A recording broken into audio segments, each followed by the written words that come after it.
All right, let's talk about the energy involved when a mass is oscillating. Come on now.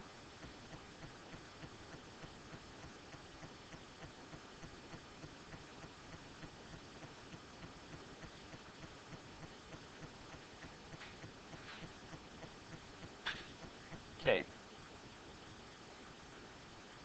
So, conservation of energy says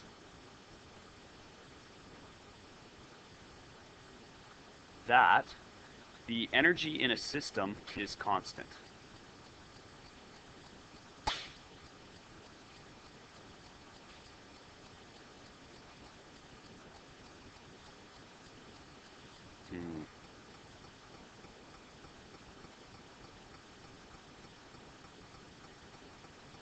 All right. So if we look at, and we'll just say, well, let's take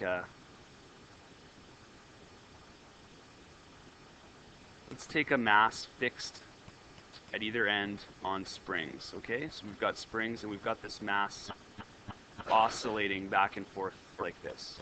All right. So there's a few times that we're interested in. Okay, this is the null position, or the neutral position if you want. This is where it would rest if it weren't oscillating at all. Okay, if I put some work into the system, right, and I push it over here, right, I had to do work to do that. In that direction, that must store energy in both these springs, right? As a compression here and as an extension over here. So the resultant then force is going to be back in this direction, causing an acceleration back in this direction, and we get this sort of this relationship that we talked about, that displacement and force are opposite, so we'll have acceleration back in this direction. Now, when I do this, what I've done is I've put all of the potential energy in the system into spring potential energy, right? So all of the energy, the total energy of the system, is in spring potential energy, right? It's all coiled up, wound up in this spring, all right? When we release this thing, okay, the spring energy converts itself into kinetic energy as this object accelerates back through the middle.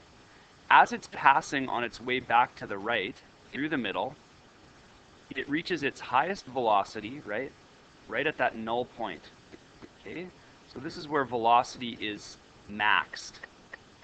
Over here, farthest to the left, its velocity equals 0. Okay, so what's happened here is this spring potential, the total energy, the spring potential energy, has been converted into kinetic energy.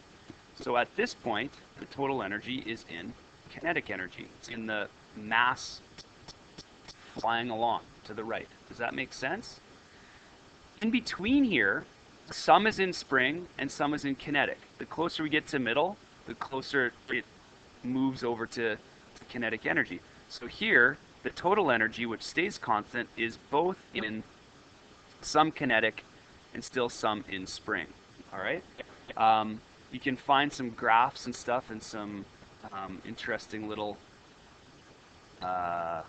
animations online if you look around. If this represents the total energy, then what you have is this oscillation between spring and kinetic, right? As kinetic increases, spring decreases. As spring increases, kinetic decreases, and so on. And you have this flip-flopping back and forth between these two types of energy. They both add up at all times to E total, which never changes. Does that make sense? All right, sweet.